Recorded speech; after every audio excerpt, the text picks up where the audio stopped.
Welcome to the People Who Read People podcast with me, Zachary Elwood. This is a podcast about understanding why people act the way they do. What drives them? What drives us?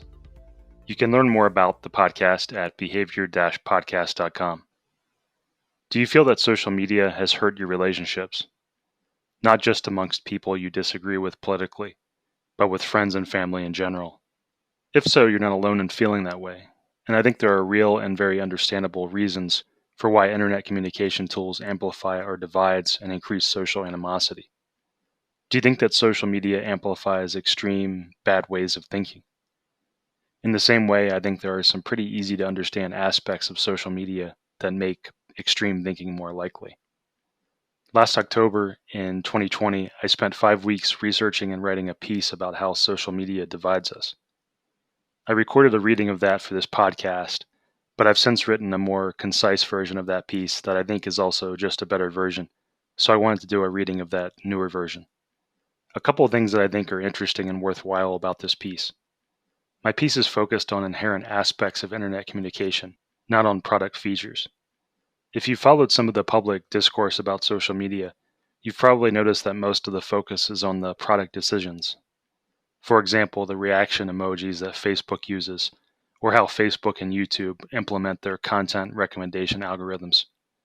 But in my opinion, the focus on product features is really missing a key piece of the puzzle, which is that maybe internet communication itself, no matter how it's designed, has inherent aspects that divide us. If this were true, it would mean that even a very simple communication platform, like Reddit, would have an effect of increasing division in a population. If this were true, it would mean that even if you tried your best to create product features aimed at minimizing animosity and division, and aimed at promoting connection, the net effect would still be an increase in division. I get the feeling that most tech people don't want to talk about such an idea. At least the tech people who are most incentivized to provide interviews and quotes for articles and documentaries. Tech industry people have understandable incentives to portray themselves as capable of fixing the problem. And fixing the problem for tech companies means creating new and different product features. A tech industry expert probably wouldn't increase the demand for their services by talking about how maybe these are problems that are impossible or at least very hard to solve with more product features. And also, I think news outlets and journalists and documentary makers are incentivized to look for human villains, because villains are more sexy and exciting. At least more exciting than the idea that maybe we're largely fighting a battle with some pretty basic aspects of modern communication technologies, or maybe simply a battle with our own internal psychology. Another thing I'm proud of about this piece is that it contains an original idea. As far as I know, I'm the first person who's linked social media to a 1950s Girard and Deutsch study that showed that writing things down makes people more stubborn and less likely to change their minds. I learned about that study in the classic book Influence, written by Robert Cialdini. I was initially incentivized to write my social media piece when I tweeted about this study to political psychology researcher John Haidt, who's done some great work on the negative effects of social media. And I was surprised to learn that Haidt hadn't heard about that study.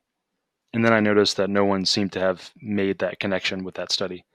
So I figured, well, maybe it would be helpful to accumulate that and other similar medium is the message type ideas in one piece.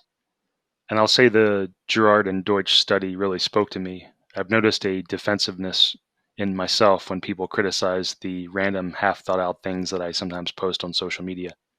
And I think our human tendency to want to stick to our guns and not back down is probably a key factor in how the internet may be deranging us. And I highlight this unique idea here not just to brag, but because if someone has seen this connection written about before, I'd love to know it. I've talked to quite a few social media researchers, and I think it's a unique connection, but if you've seen it discussed elsewhere, I'd appreciate knowing that. You can get links to the written versions of my piece from my podcast site, behavior-podcast.com. Okay, here's the reading of the abridged version of my piece. How Social Media Divides Us. The subtitle is, If Broadcast TV Was an Opiate of the Masses, Is Social Media an Amphetamine? Does social media play a role in amplifying our divides and increasing political polarization? Much of the thinking around this idea has focused on specific product features, like the use of addictive UI design, as examined in the documentary The Social Dilemma, or content recommendation algorithms that show people increasingly extreme content, or Facebook using private data for political advertising, as examined in the documentary The Great Hack. But what if the focus on product features is wrong?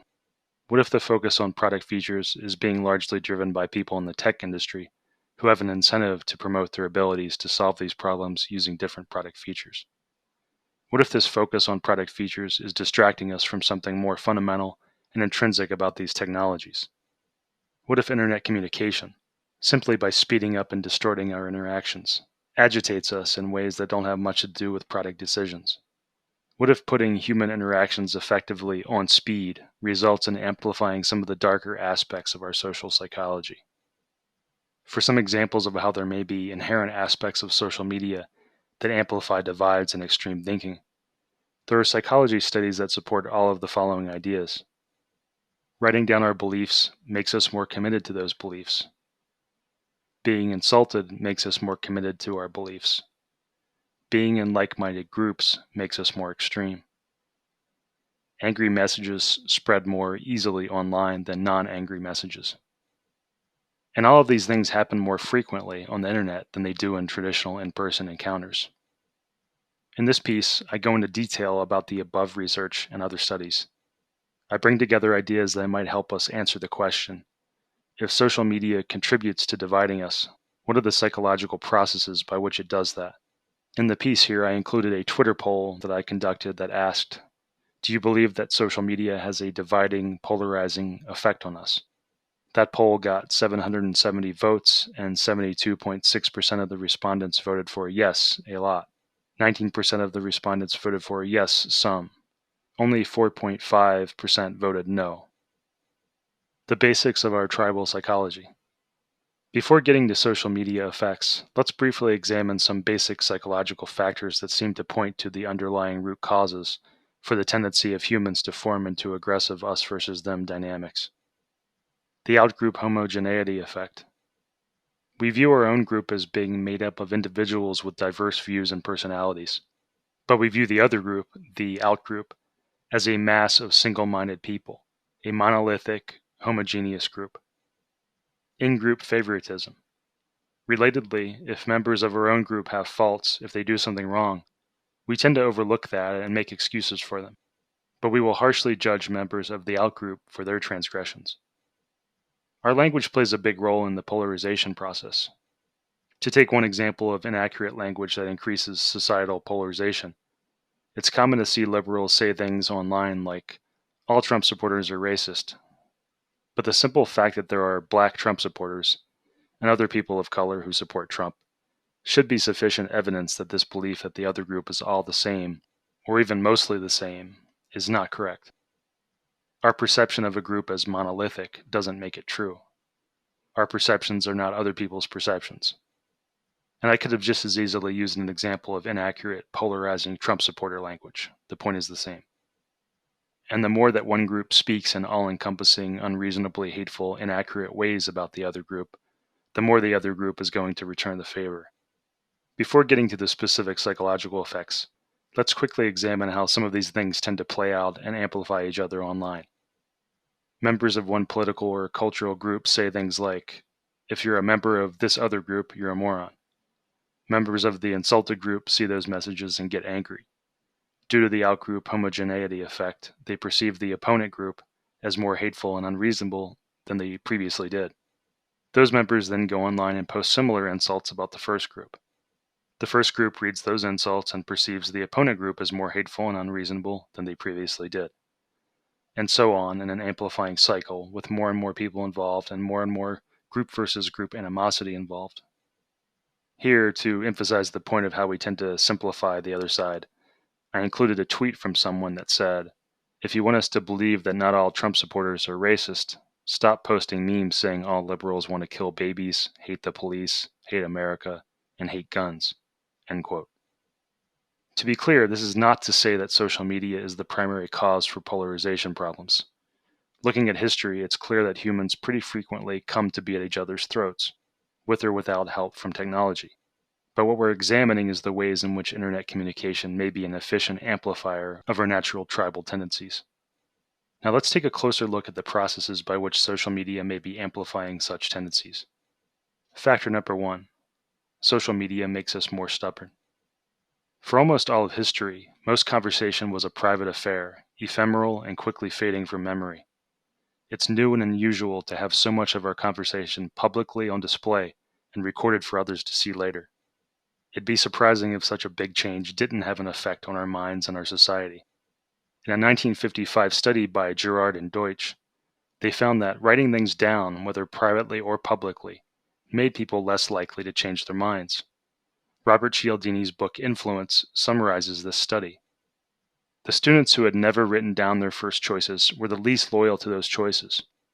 Those who had merely written their decisions for a moment on a magic pad were significantly less willing to change their minds when given the chance. By far, it was the students who had publicly recorded their initial positions who most resolutely refused to shift from those positions later. Public commitment had hardened them into the most stubborn of all. End quote. Another study supporting this idea is a 2020 study by Strandberg et al. They had people fill out surveys on various political topics and then manipulated some of the polarized answers to be more neutral. 94% of the subjects defended the manipulated answers as their own. Their belief that they'd stated a different opinion made them internalize and defend that opinion. Even more surprising, their attitudes even persisted 1 week later. If we feel a need to defend and internalize things we've never even said, it stands to reason we must also feel a need to defend and internalize things we've actually said, no matter how quickly conceived or ill thought out. Using social media means frequently writing down our beliefs.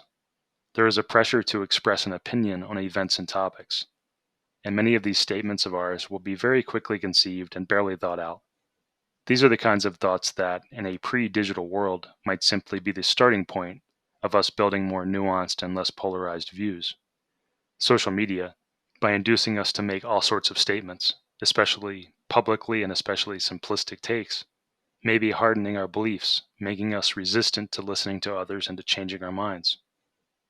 And here in the piece, to illustrate this concept, I used a tweet from someone that read, "Liberals ruin everything and you'll never change my mind on that." Factor number 2. Social media promotes negative emotions. There's a lot one can get upset about these days. The internet gives us awareness of so many events from across the country and the world in a way that's unprecedented in human history. At any given point in time, there are many horrible things happening on Earth. This has always been the case, but now we can easily learn about many of these things and learn about them in detail.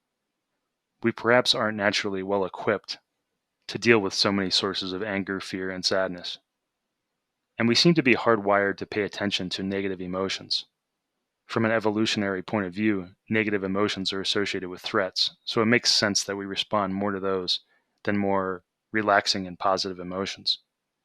It's been shown that social media messages with more emotional language gets more attention and shares.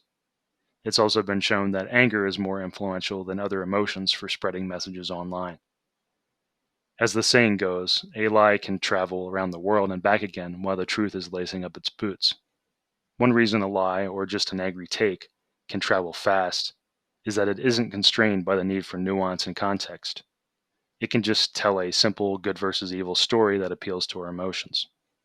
Fake news stories are at their most harmful when they have an emotional quality to them because they become effective tools for arousing anger and violent responses. For example, there have been many instances in India of violence caused by fake news. To take another example, there have been riots in Minneapolis caused by fake news. As anger proliferates online, social media allows one political group to view the most angry and unreasonable views of the other group.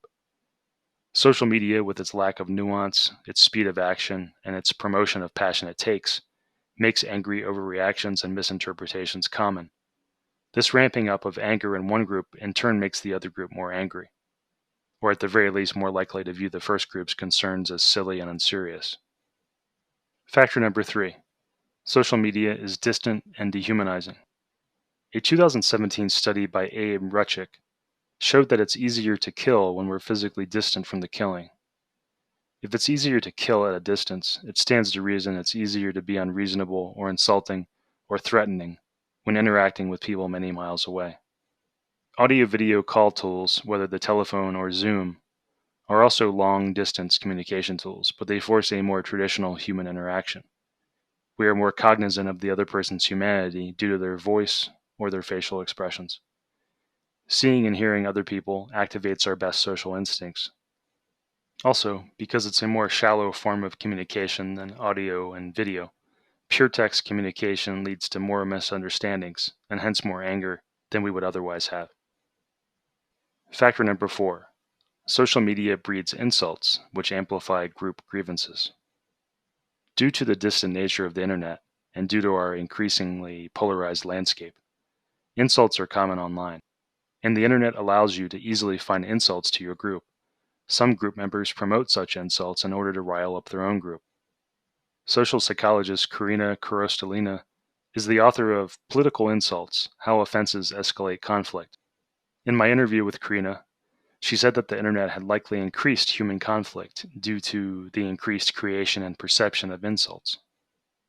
A 1967 study by Robert Abelson showed that when subjects were insulted during the course of a discussion, that, quote, increased the extremity of their initial attitude position, end quote, in a type of boomerang effect. Next time you're insulted online, study how you feel. Do you feel an instinctual us versus them anger? Even if you logically know that the person insulting you doesn't represent their entire large group, and even if you know that there are also mean and unreasonable people on your own side, there can be that instinctual feeling of this entire group is as bad as this one person when we have such interactions. Factor number 5. Social media fosters familiarity, which can breed contempt. Political polarization might be part of a broader pattern of social media just generally increasing our dislike of each other. In a 2007 paper, Less is More: The Lure of Ambiguity, Michael Norton's research team found that familiarity, as the saying goes, can breed contempt. Knowing little about the people around us can have value as a social lubricant.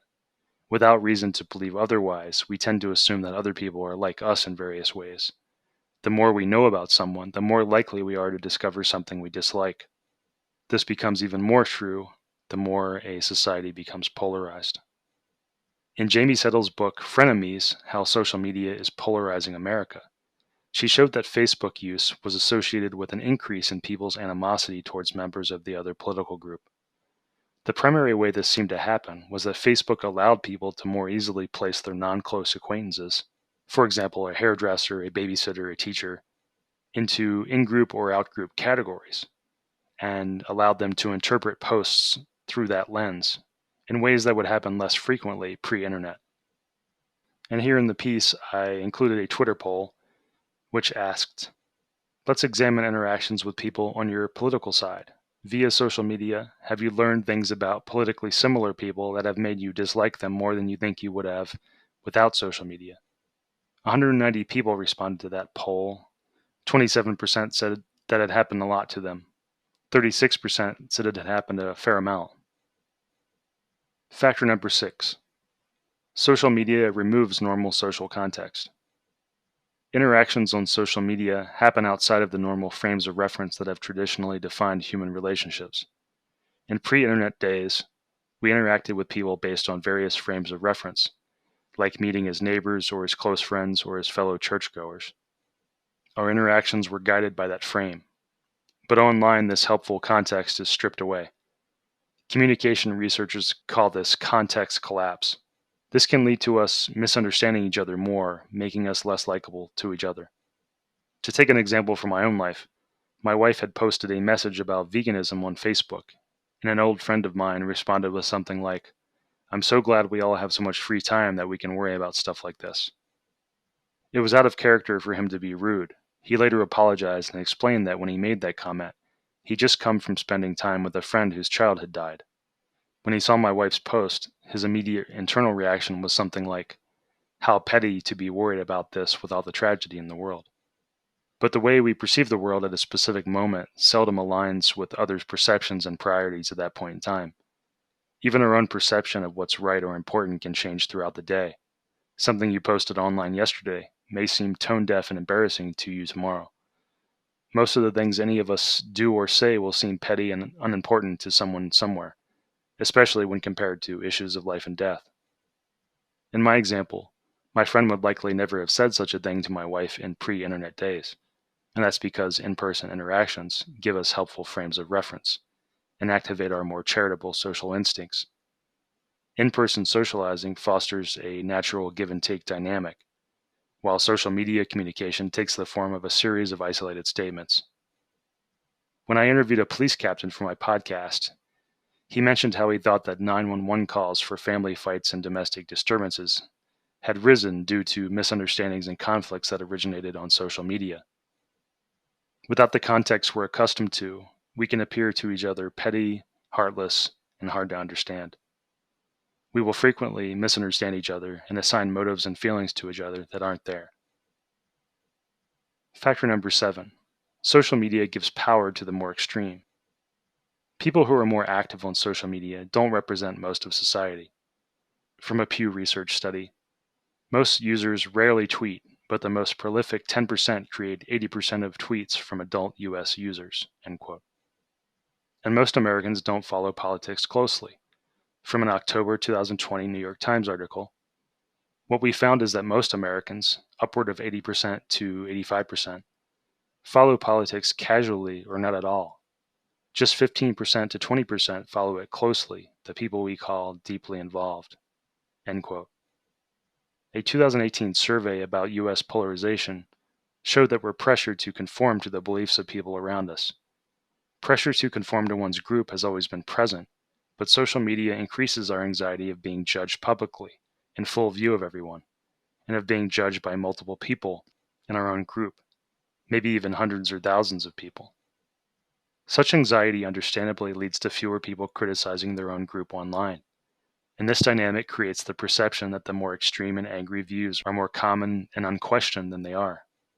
If you're politically liberal and you felt some pressure to not criticize some liberal thinking that you find unreasonable, then you can perhaps relate to the pressure that some moderate conservatives might feel to fall in line as their friends and family become more extreme, and vice versa if you're conservative and you've felt such pressures. We all want to think the best of the people in our group. We want to assume they're good, reasonable people. But this in-group favoritism can lead us astray when the more extreme people hold undue influence. Factor number 8.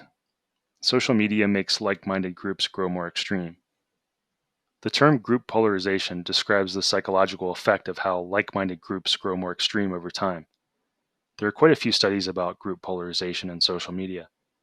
One 2010 study of Twitter users found that replies between like-minded individuals strengthen group identity, whereas replies between different-minded individuals reinforce in-group and out-group affiliation. The 2020 study by Stephen Johnson showed Facebook led to increased polarization. They wrote that Facebook indeed serves as an echo chamber, end quote. The internet can be viewed as a tool for bringing like-minded people together and giving them spaces to craft and spread ideas. And that's obviously great in many ways, but it also has negative effects. Before the internet, it would have been hard to get many people together in one place to discuss whether the earth might be flat. Now it's easy. And before the internet, it would have been hard to get a bunch of people together to discuss their interest in pedophilia and child pornography. Now that's easy. When we find others who think like us, it lends credibility to ideas and experiences that we otherwise might have doubted or only temporarily considered. In mainstream media, the focus has been mostly on extreme right-wing ideas, like the fact that half of Trump supporters apparently believe that there's a pedophilic sex trafficking operation run by top Democrats, or the fact that many Trump supporters believe the 2020 presidential election was rigged. But the predominant focus on extreme right-wing ideas misses the point that these dynamics may be affecting many people across the board. If you're a liberal, this means recognizing that many liberals have unreasonable and extreme views. For a few examples, believing that the government is putting fluoride in the water for nefarious purposes, believing that white supremacist government agents are using fireworks to destabilize black communities. That was something that some people tweeted about. Believing that the Trump administration is using Melania Trump body doubles. Believing that fighting with cops in the streets is part of a battle against a fascist, white supremacist government takeover. as espoused by an Antifa BLM protester on my podcast. Believing that because a war-torn region of Syria has no formal police force, that lends credence to the idea that modern societies can abolish police. Even regarding election is rigged types of beliefs by Trump supporters. A 2016 survey showed that 33% of Hillary Clinton voters believed that the election was illegitimate. And a 2020 study by Thomas Popinski showed that comparable numbers of Democrats and Republicans were set to believe the 2020 election was illegitimate if their candidate lost. In some anti-cop and racial justice Facebook groups I've spent some time in, there's widespread sharing of fake news, misleading framings of events, conspiracy theories, and hateful speech towards cops and white people, just as there are hateful and unreasonable things in many pro-Trump Facebook groups. In the piece, as an example of some of the hateful stuff I've seen online, I included an image from a Facebook group called Fuck the Police. The news headline in the post read, 2 Los Angeles County Sheriff's deputies shot in apparent ambush near train station. That post had 16 reactions, including 10 heart emojis, 3 thumbs up emojis, and 3 laugh emojis. A surprising number of people seem to have burn it down answers to society's problems. In a study by Michael Bang Peterson and colleagues about destructive so-called need for chaos worldviews, 24% of people surveyed agreed with or did not disagree with the statement that society should be burned to the ground. And 40% either agreed with or did not disagree with the statement that we cannot fix the problems in our social institutions, we need to tear them down and start over. Interestingly, the study authors related this to social media usage, saying that, quote, a segment of the American electorate that was once peripheral is drawn to chaos incitement, and this segment has gained decisive influence through the rise of social media, end quote. Such types of views were found in significant degree amongst both Trump and Bernie Sanders supporters. And in Jennifer McCoy's research on political polarization, she found that Bernie Sanders supporters as a group had more Manichaean, black and white thinking than did Trump supporters as a group. That was unpublished but discussed in my interview of McCoy on my podcast. If we're going to think seriously about the factors that may be amplifying our divides and increasing extreme ideas, we have to be willing to examine how our own in-group favoritism may lead us to give a pass to unreasonable people in our own group. This does not mean believing that all political groups are equal in their degree of extreme thinking. In other words, it doesn't require you to believe that both sides are equally at fault. It does mean being open to examining effects at an individual human level, even if you believe one side is worse. If our goal is understanding unreasonable group versus group animosity, part of that is realizing that we're all just human individuals, that our political groups are not monolithic. All of us are capable of being misguided or deceived in various ways. Factor number 9. The internet speeds everything up. The internet can be seen as an accelerant of social interaction. Before the internet, it was hard to get content in front of people. Now it's very easy.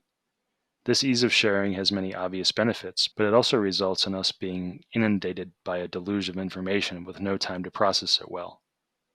It's possible that the period of American history when broadcast TV was our dominant media, roughly the 50s to the 80s, pre-cable TV news, had a calming effect due to most people being influenced by only a few fairly monolithic and aligned sources of information.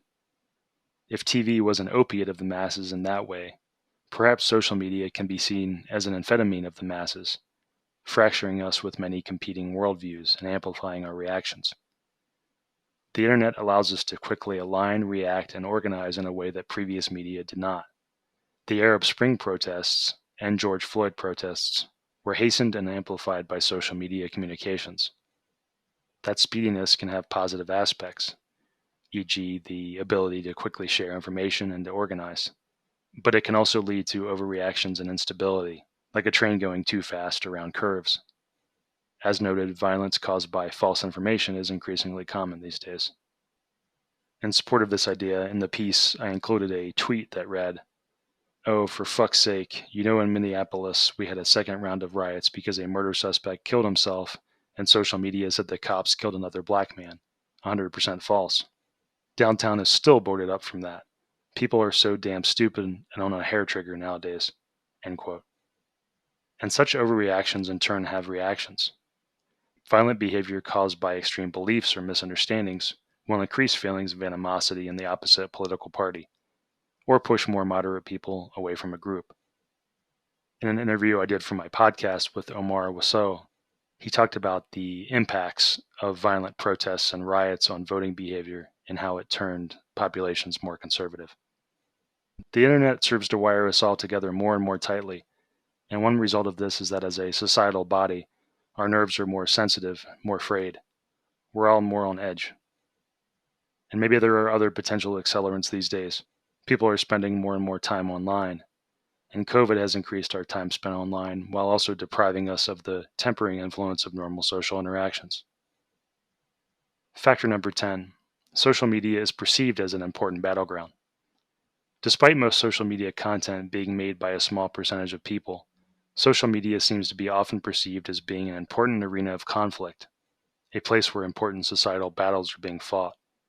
In a paper by Shannon McGregor about news coverage during the 2016 election, she examines how journalists cover social media. She explains, quote, I find that despite social media users not reflecting the electorate, the press reported online sentiments and trends as a form of public opinion that services the horse race narrative and complements survey polling and vox populi quotes, end quote, and that journalists worried about an over-reliance on social media to inform coverage. Part of this is related to budgetary cuts to newspapers and journalism in general. It's much easier and cheaper to cover social media than it is to do in-depth journalism. Social media being covered as news could also contribute to older Americans being more polarized, as shown in some studies.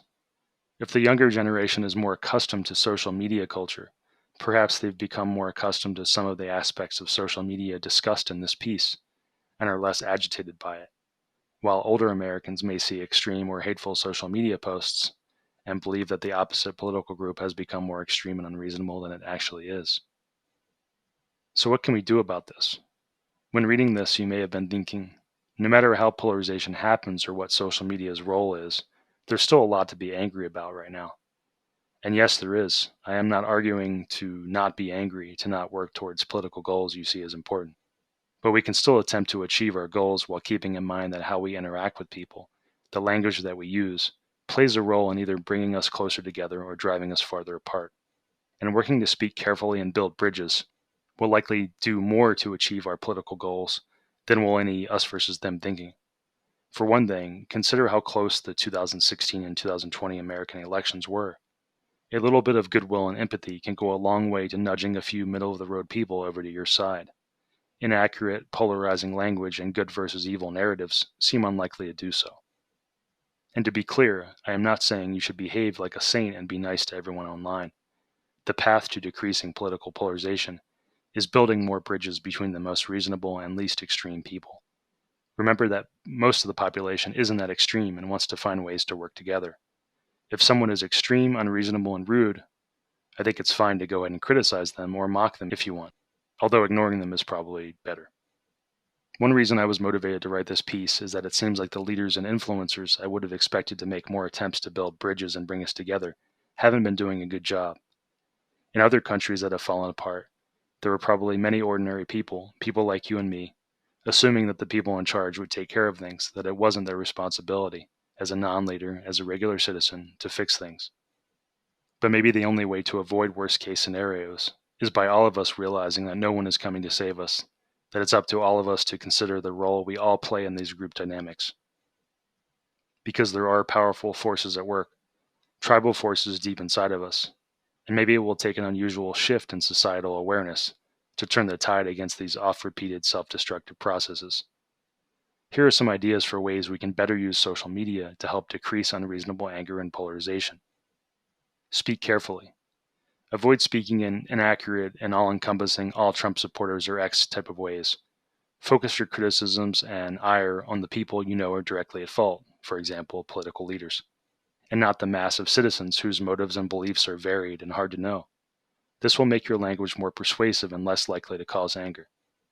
Make points and avoid angry interactions. If you're being abused and insulted online, keep in mind that they're just one person and they don't represent every member of that group.